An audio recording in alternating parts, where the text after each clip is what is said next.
वाय नमस्तुभ्यम। नमस्कार दोस्तों, आप समस्त श्रोतागण का आपके YouTube चैनल जीवन अमृत पर हार्दिक अभिनंदन है। ये वो जगह है जहां आप हर रोज सुनते हैं अध्यात्म से जुड़ी एक कथा। आप सभी श्रोतागणों का दिन शुभ और मंगलमय हो। भगवान भोलेनाथ की असीम अनुकंपा आप सभी भक्तजनों पर सदैव बनी रहे। आप सभी का हर कार्य सफल हो और हर मनोकामना पूर्ण हो। इसी मंगल कामना के साथ आज की अध्याय का आरंभ करती हूँ। आज में रसपान करेंगे आप शिव महापुराण कथा का छठा अध्याय। इसके पहले की कथा का श्रवण करने के लिए आप सबका बहुत बहुत धन्यवाद। आइए आज श्रवण करते हैं शिव महापुराण का आगे का वृत्तांत, जिसमें सृष्टि की रचना और भगवान शिव के विभिन्न लीलाओं का वर्णन किया गया है। ब्रह्मा जी बोले, नारद, आदि पंचभूतों द्वारा पंचकरण करके उनके स्थूल आकाश, वायु, अग्नि, जल और पृथ्वी, पर्वत, समुद्र, वृक्ष और कला आदि से युगों की रचना मैंने ही की और भी कई पदार्थ मैंने बनाए। उत्पत्ति और विनाश वाले पदार्थों का भी मैंने ही निर्माण किया है। परंतु जब इससे मुझ में संतोष नहीं हुआ तो मैंने माँ अम्बा सहित भगवान शिव का ध्यान करके सृष्टि के अन्य पदार्थों की रचना की और अपने नेत्रों से मरीच को, हृदय से भृगु को, सिर से अंगिरा को, उदान से पुलसत्य को, समान से वशिष्ठ को, अपान से कृति को, दोनों कानों से अत्रि को, प्राण से दक्ष को, गोद से तुम को, छाया से कंदर्व मुनि को उत्पन्न किया। सब साधनाओं के साधन धर्म को भी मैंने अपने संकल्प से प्रकट किया। हे मुनि श्रेष्ठ, इस तरह साधकों की रचना करके महादेव जी की कृपा से मैंने अपने को कृतार्थ माना। मेरे संकल्प से उत्पन्न धर्म मेरी आज्ञा के से मानव का रूप धारण कर साधन में लग गए। इसके उपरांत मैंने अपने शरीर के विभिन्न अंगों से देवता व असुरों के रूप में अनेक पुत्रों की रचना करके उन्हें विभिन्न शरीर प्रदान किए। तत्पश्चात भगवान शिव की प्रेरणा से मैं अपने शरीर को दो भागों में विभक्त करके दो रूपों वाला हो गया। मैं आधे शरीर से पुरुष और आधे से नारी हो गया। पुरुष स्वयंभू मनु नाम से प्रसिद्ध हुए एवं उच्च कोटि के साधक कहलाए। नारी रूप से सतरूपा नाम वाली योगिनी एवं परम तपस्विनी स्त्री उत्पन्न हुई। मनु ने वैवाहिक विधि से अत्यंत सुंदरी सतरूपा का पाणी ग्रहण किया और इससे सृष्टि की रचना की।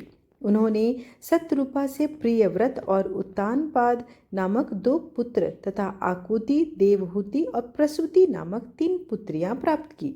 आकुति का रुचि मुनि से, देवहूति का कंदर्व मुनि से तथा प्रसूति का दक्ष प्रजापति के साथ विवाह संपन्न हुआ। इनकी संतानों से पूरा जगत चराचर हो गया। रुचि और आकुति के वैवाहिक संबंध में यज्ञ और दक्षिणा नाम स्त्री पुरुष का जोड़ा उत्पन्न हुआ। यज्ञ की दक्षिणा से 12 पुत्र हुए। हे मुने, कंदर्व और देवहूति के संबंध से बहुत सी पुत्रियां पैदा हुई। दक्ष और प्रसूति से 24 कन्याएं हुए। दक्ष ने 13 कन्याओं का विवाह धर्म से कर दिया। ये 13 कन्याएं श्रद्धा, लक्ष्मी, धृति, तुष्टि, पुष्टि, मेधा, क्रिया, बुद्धि, लज्जा, वसु, शांति, सिद्धि और कीर्ति हैं।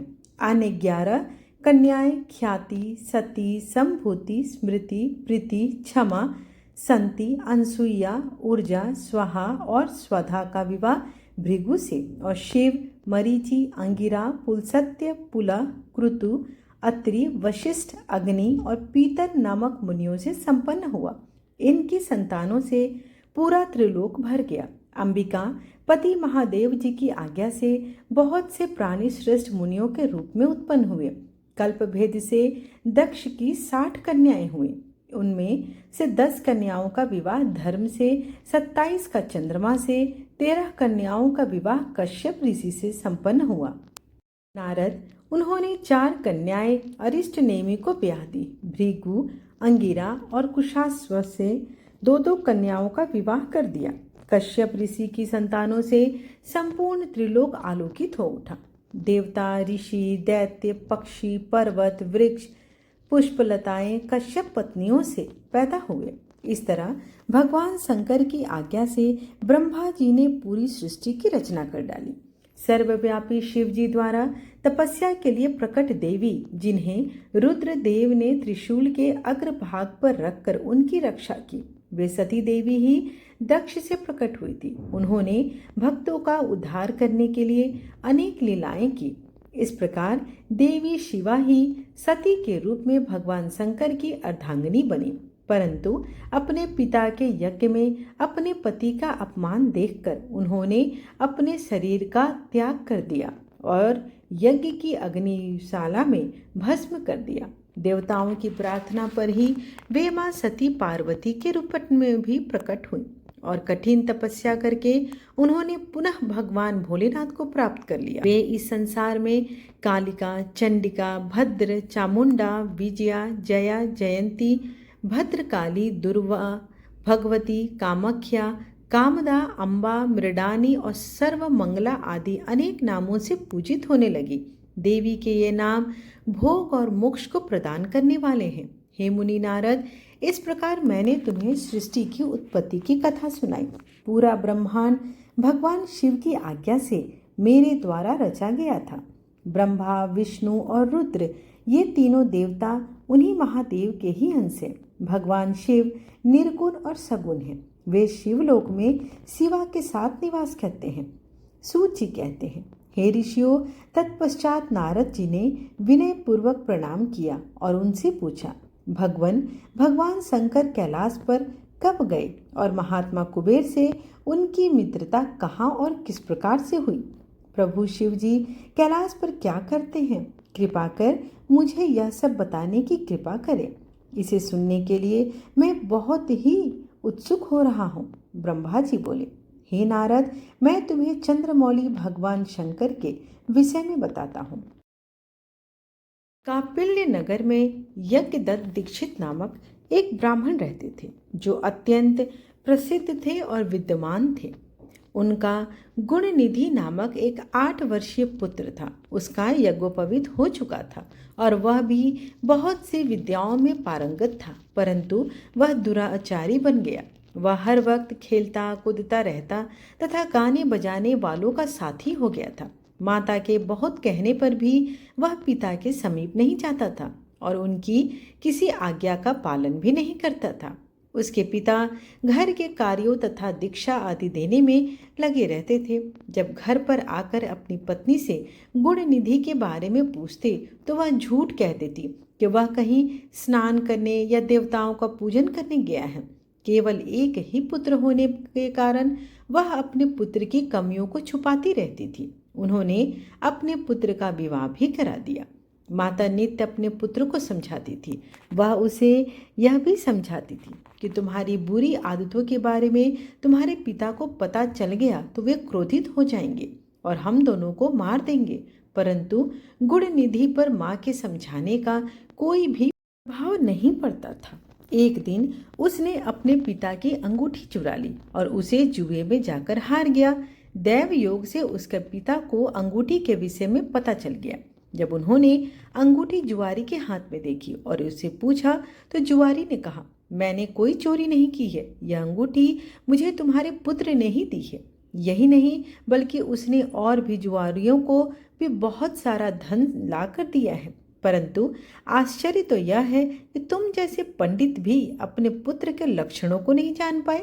यह सारी बातें सुनकर पंडित दीक्षित का सिर शर्म से झुक गया। वे सिर झुकाकर और अपना मुंह ढककर अपने घर की ओर चल दिए। घर पहुंचकर उन्होंने क्रोधित होकर अपनी पत्नी को पुकारा और उनसे पूछा, तेरा पुत्र कहाँ गया है? मेरी अंगूठी जो मैंने सुबह तुम्हें दी थी वह कहाँ है? मुझे जल्दी से दो। पंडित की पत्नी ने फिर झूठ बोल दिया, मुझे स्मरण नहीं है कि वह कहाँ है।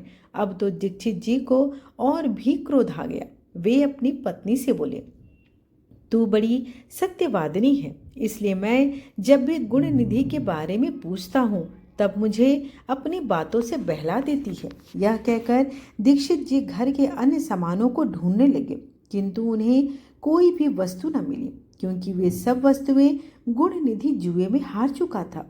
क्रोध में आकर पंडित ने अपने पत्नी और पुत्र को घर से निकाल दिया और दूसरा विवाह कर लिया। ब्रह्मा जी बोले, हे नारद, जब यह समाचार गुण निधि को मिला तो उसे अपने भविष्य की चिंता हुई। वह कई दिनों तक भूखा प्यासा इधर उधर भटक रहा था। एक दिन भूख प्यास से व्याकुल वह एक शिव मंदिर के पास बैठ गया। एक शिव भक्त अपने परिवार सहित शिव पूजन के लिए विविध सामग्री लेकर वहां आया था। उसने परिवार सहित भगवान शिव का विधि विधान से पूजन किया और नाना प्रकार के पकवान शिवलिंग पर चढ़ाए। पूजन के बाद वे लोग वहां से चले गए तो गुण निधि ने भूख से मजबूर होकर उस भोग की चोरी करने का विचार किया और मंदिर में चला गया। उस समय काफी अंधेरा हो चुका था, इसलिए उसने अपने वस्त्र को जलाकर उजाला किया। यह मानो उसने भगवान शिव के सम्मुख दीप जलाकर दीपदान किया था।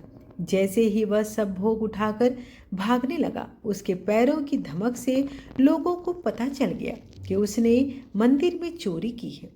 सभी उसे पकड़ने के लिए दौड़े और उसका पीछा करने लगे। नगर के लोगों ने उसे खूब मारा पीटा। उनकी मार को उसका भूखा शरीर सहन नहीं कर सका और उसने अपने प्राण त्याग दिए। उसके कुकर्मों के कारण यमदूत उसको बांध कर ले जा रहे थे। तभी भगवान शिव के पार्षद वहां आ गए और गुण निधि को यमदूतों के बंधनों से मुक्त करा दिया। यमदूतों ने शिव गणों को नमस्कार किया और बताया कि यह बड़ा पापी और धर्म कर्म को नहीं करने वाला व्यक्ति है। वह अपने पिता का भी शत्रु है। इसने शिव जी के भोग की भी चोरी की, इसलिए इसने महापाप किया है। इसलिए यह यमलोक का अधिकारी है। इसे हमारे साथ जाने दीजिए, विभिन्न नरकों को यह भोगेगा। तब शिव गणों ने उत्तर दिया कि निश्चय ही गुण निधि ने बहुत सा पाप कर्म किया है, परंतु इसने कुछ पुण्य कर्म भी किए हैं जो संख्या में कम होने पर भी पाप कर्मों को नष्ट करने वाले हैं। इसने रात्रि में अपने वस्त्र को फाड़कर शिवलिंग के समक्ष दीपक में बत्ती डालकर उसे जलाया और दीपदान किया। इसने अपने पिता के श्री मुख से एवं मंदिर के बाहर बैठकर शिव गुणों को सुना और ऐसी ही और भी अनेक धर्म कर्म इसने किए हैं। इतने दिनों तक भूखा रहकर इसने व्रत किया और शिव दर्शन तथा शिव पूजन भी अनेकों बार किया। इसलिए यह हमारे साथ शिवलोक को जाएगा, वहां कुछ दिनों तक निवास करेगा। जब इसके संपूर्ण पापों का नाश हो जाएगा तो भगवान शिव की कृपा से यह कलिंग देश का राजा बनेगा।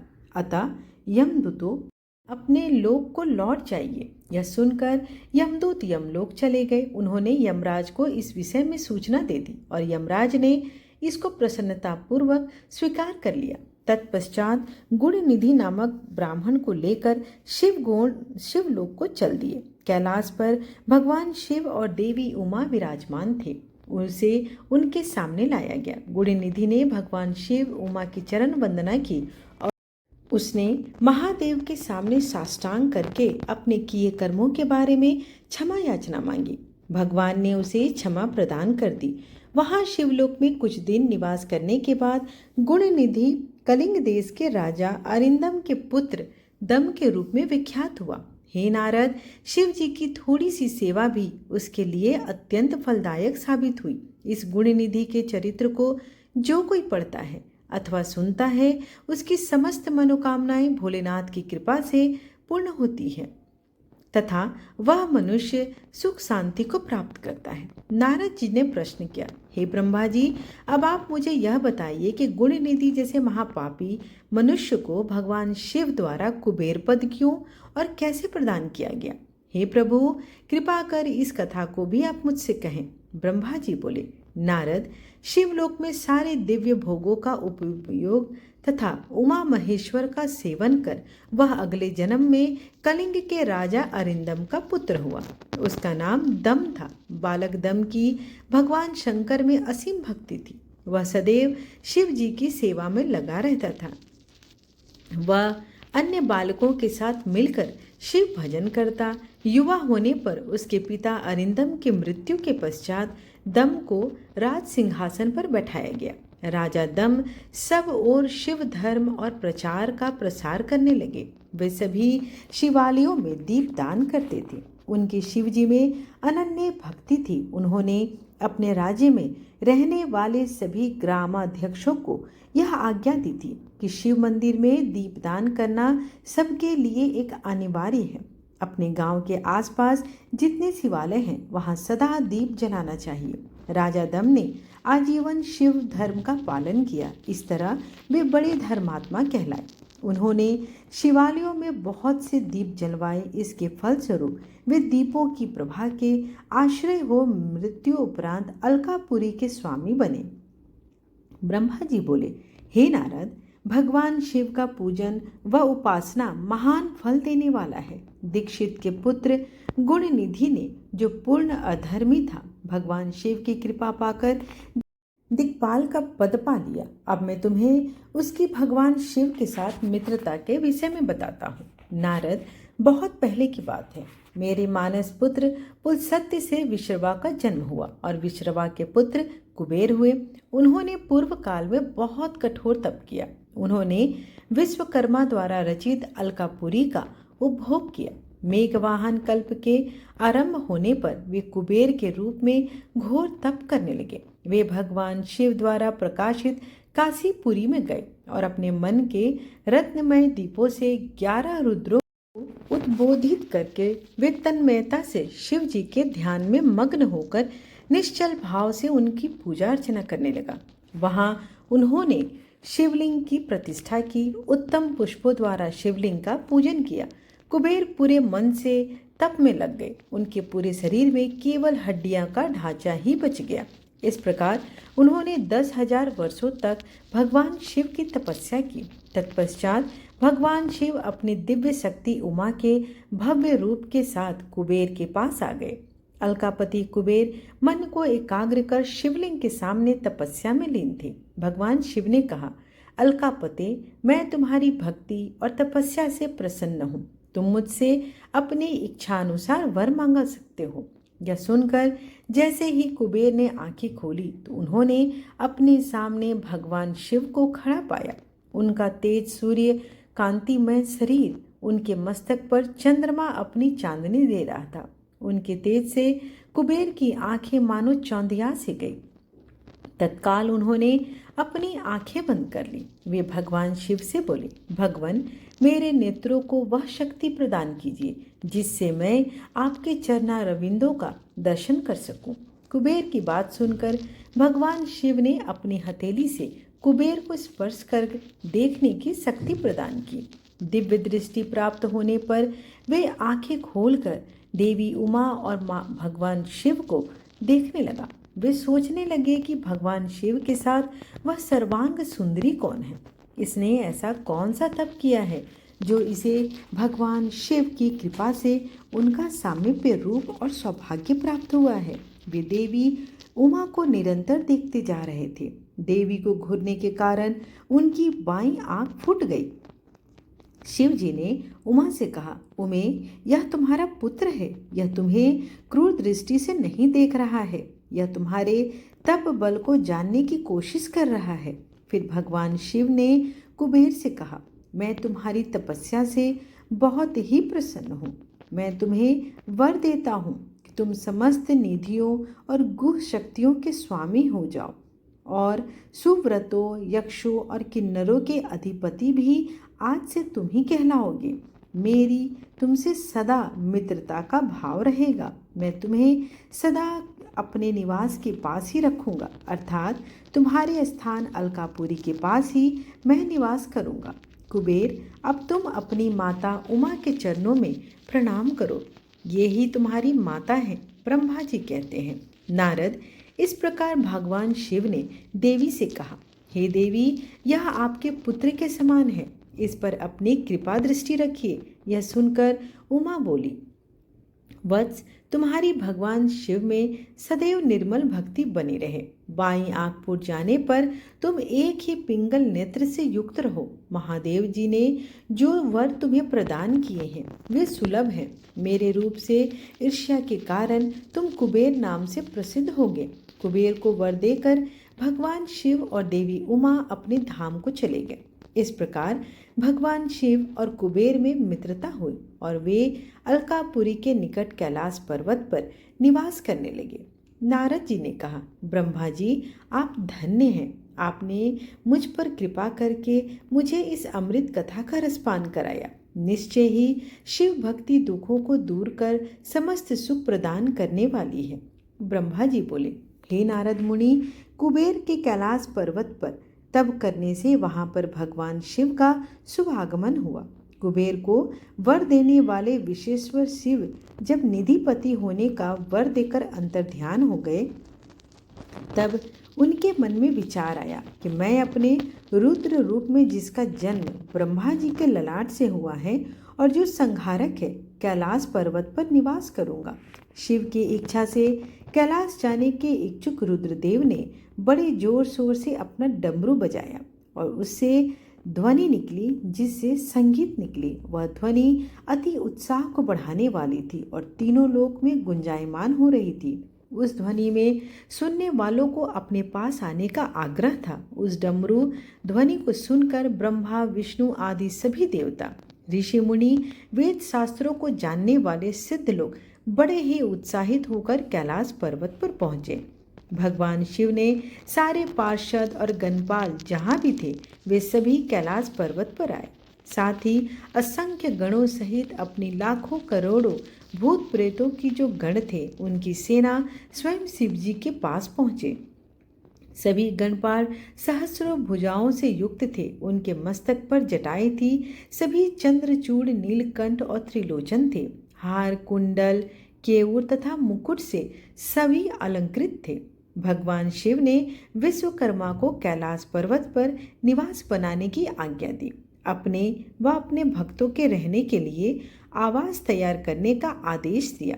विश्वकर्मा ने आज्ञा पाते ही अनेकों प्रकार के सुंदर निवास स्थान वहां बना दिए। उत्तम मुहूर्त में उन्होंने वहां प्रवेश किया। इस मधुर बेला पर सभी देवताओं, ऋषियों, मुनियों और सिद्धों सहित ब्रह्मा और विष्णु जी ने शिव जी और उमा जी का रुद्रा अभिषेक किया। विभिन्न प्रकार से उनकी पूजा अर्चना की। सभी देवताओं ने उनके लिए सुंदर गायन, सुंदर नृत्य प्रस्तुत किए गए। साथ ही भगवान की आरती उतारी गई। उस समय आकाश में फूलों की वर्षा हुई। इस समय सारे देवी देवता उमा की जय जयकार कर रहे थे। सभी की स्तुति से प्रसन्न होकर भगवान शिव ने उन्हें इच्छित अनुसार वरदान दिया तथा उन्हें अभीष्ट और मनोवांछित वस्तुएं भी भेंट की। तत्पश्चात भगवान शंकर की आज्ञा लेकर सभी देवी देवता अपने निवास को चले गए। कुबेर भी भगवान शिव की आज्ञा पाकर अपने स्थान अलकापुरी को चले गए। तत्पश्चात भगवान शंभु वहां निवास करने लगे। वे योग साधना में लीन होकर ध्यान में मग्न रहते। कुछ समय तक वहां अकेले निवास करने के बाद उन्होंने दक्ष कन्या देवी सती को पत्नी रूप में प्राप्त कर लिया। देव ऋषि अब रुद्र भगवान देवी सती के साथ वहां सुखपूर्वक विहार करने लगे।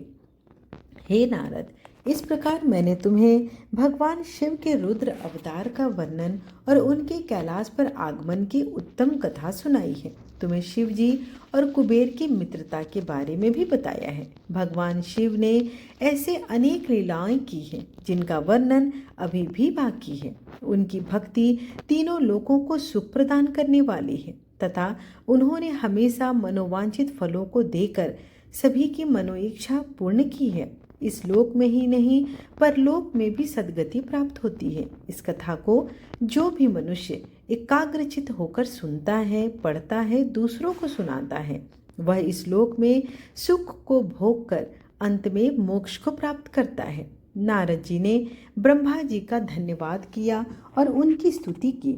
वे बोले, हे प्रभु, आपने मुझे इस अमृत कथा को सुनाया। चरित्र जैसा श्रेष्ठ ज्ञान आपने मुझे दिया, इसके लिए मैं सदा आपका आभारी रहूंगा। हे प्रभु, मैं आपको बारंबार सत सत नमन करता हूँ। ब्रह्मा जी बोले, हे नारद, पूर्व काल में समस्त महात्मा और ऋषि प्रयाग में इकट्ठा हुए। वहां पर उन्होंने एक बहुत विशाल यज्ञ का आयोजन किया। उस यज्ञ में देव ऋषि देवता, ऋषि मुनि, साधु संत, सभी ज्ञानी आए थे, जिसमें मैं स्वयं अपने महातेजस्वी निगमों आगमों सहित परिवार को लेकर वहां पहुंचा। वहां बहुत बड़ा उत्सव हो रहा था। अनेक शास्त्रों में ज्ञान की चर्चा, वाद विवाद हो रहा था। उस यज्ञ में त्रिलोकीनाथ भगवान शिव भी देवी सती और अपने गणों सहित पधारे थे। भगवान शिव को वहां आया देख मैंने सभी देवताओं, ऋषियों, मुनियों ने उन्हें झुककर भक्ति भाव से प्रणाम किया। अनेक प्रकार से उनकी स्तुति की। शिव जी की आज्ञा पाकर हम सभी ने अपना आसन ग्रहण कर लिया। इसी समय प्रजापति दक्ष भी वहां आ पहुंचे। वे बड़े ही तेजस्वी थे। प्रजापति दक्ष ने मुझे प्रणाम करके अपना आसन ग्रहण कर लिया। वे ब्रह्मांड के अधिपति थे। इसी कारण उन्हें अपने पद का घमंड हो गया था। उनके मन में अहंकार ने घर कर लिया था। ब्रह्मांड के अधिपति होने के कारण वे सभी देवताओं के वंदनीय थे। सभी ऋषि मुनियों सहित देव ऋषियों ने भी मस्तक झुकाकर प्रजापति दक्ष को प्रणाम किया और उनकी स्तुति कर उनका आदर सत्कार किया। परंतु त्रिलोकीनाथ भगवान शिव शंभु ने न तो उन्हें प्रणाम किया, न ही अपने आसन से उठकर दक्ष का स्वागत किया। इस बात पर दक्ष अति क्रोधित हो गए और ज्ञान शून्य होने के कारण प्रजापति दक्ष ने उसे अपना अपमान समझा और सबको सुनाते हुए उच्च स्वर में कहने लगे। प्रजापति दक्ष बोले, सभी देवता, असुर, ब्राह्मण, ऋषि, मुनि सभी मुझे नम्रता पूर्वक प्रणाम कर मेरे आगे सिर झुकाते हैं। ये सभी उत्तम भक्ति भाव से मेरी आराधना करते हैं, परंतु सदैव प्रेतों और पिशाचों से घिरा रहने वाला यह दुष्ट मनुष्य क्यों मुझे देखकर अनदेखा कर रहा है? शमशान में निवास करने वाला यह निर्लज्ज जीव क्यों मेरे सामने मस्तक नहीं झुकाता? भूतों पिशाचों का साथ करने के कारण क्या यह शास्त्रों की विधि भी भूल गया है? इतने नीति के मार्ग को भी कलंकित किया है। इसके साथ रहने वाले या इसकी बातों का अनुसरण करने वाले मनुष्य पाखंडी, दुष्ट और पाप का आचरण करने वाले होते हैं। वे ब्राह्मणों की बुराई करते हैं तथा स्त्रियों के प्रति आकर्षित होते हैं। यह रुद्र चारों वर्गों से पृथक और कुरूप है, इसलिए इस पावन यज्ञ से इसे बहिष्कृत कर दिया जाए। यह उत्तम कुल और जन्म से हीन है, अतः इसे यज्ञ में भाग न लेने दिया जाए। पुत्र क्रोध से विवेक समाप्त हो जाता है। दक्ष ने भगवान शिव के लिए अपशब्द कहते समय उसके परिणाम पर तनिक भी विचार नहीं किया। अहंकार के कारण वह शिव के स्वरूप को भूल गया। वह यह भी भूल गया कि आदि शक्ति ने जिसका तप द्वारा वर्ण किया है वह कोई साधारण मनुष्य, ऋषि या देव नहीं। ब्रह्मा जी बोले, हे नारद, दक्ष की ये बातें सुनकर भृगु आदि बहुत से महर्षि रुद्रदेव को दृष्टि मानकर उनकी निंदा करने लगे। ये बातें सुनकर नंदी को बुरा लगा। उनका क्रोध बढ़ने लगा और वे दक्ष को श्राप देते हुए बोले कि हे महामूढ़, दुष्ट बुद्धि दक्ष, तू मेरे स्वामी देवादि देव महादेव को यज्ञ से निकालने वाला कौन होता है? जिनके स्मरण मात्र से यज्ञ सफल हो जाते हैं और तीर्थ पवित्र हो जाते हैं, तो उन महादेव जी को कैसे श्राप दे सकता है?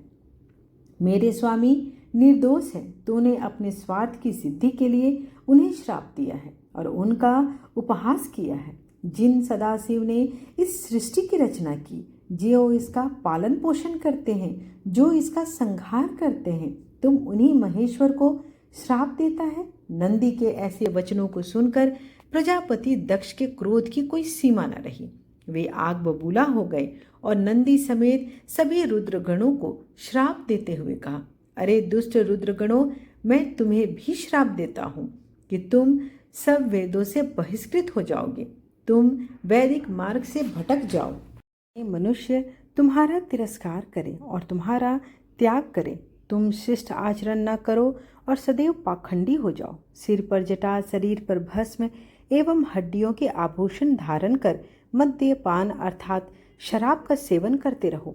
जब दक्ष ने शिव जी के प्रिय पार्षदों को इस प्रकार श्राप दे दिया तो नंदी बहुत ही क्रुद्ध हो गए। नंदी भगवान शिव के प्रिय पार्षद हैं। वे बड़े गर्व से दक्ष को उत्तर देते हुए बोले, हे दुर्बुद्धि दक्ष, तुझे शिव तत्व का ज्ञान नहीं है। तूने अहंकार में शिव गणों को श्राप दे दिया है। तेरे कहने पर भृगु आदि ब्राह्मणों ने भी अभिमान के कारण भगवान शिव का मजाक उड़ाया है।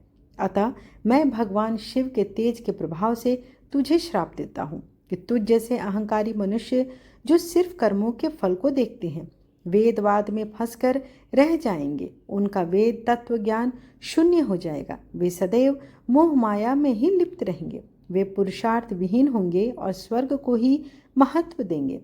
वे क्रोधी व लोभी होंगे। वे सदा ही दान लेने में रहेंगे। हे दक्ष, जो भी भगवान शिव को सामान्य देवता समझकर उनका अनादर करेगा, वह सदैव के लिए तत्व ज्ञान से विमुख हो जाएगा। वह आत्मज्ञान को भूलकर पशु की भांति भ्रमण करेगा। यह दक्ष जो कि कर्मों से भ्रष्ट हो चुका है, इसका मुख बकरे के समान हो जाएगा। इस प्रकार बहुत ही क्रोध में नंदी भगवान ने दक्ष को श्राप दे दिया और ब्राह्मणों को भी श्राप दिया। तो वहाँ बहुत ही हाहाकार मच गया। भगवान शिव मधुर वाणी में नंदी को समझाने लगे कि वे शांत हो जाए। प्रभु शिव बोले, नंदी, तुम तो परम ज्ञानी हो, तुम्हें क्रोध नहीं करना चाहिए। तुमने बिना कुछ जाने और समझे ही दक्ष तथा समस्त ब्राह्मण कुल को श्राप दे दिया।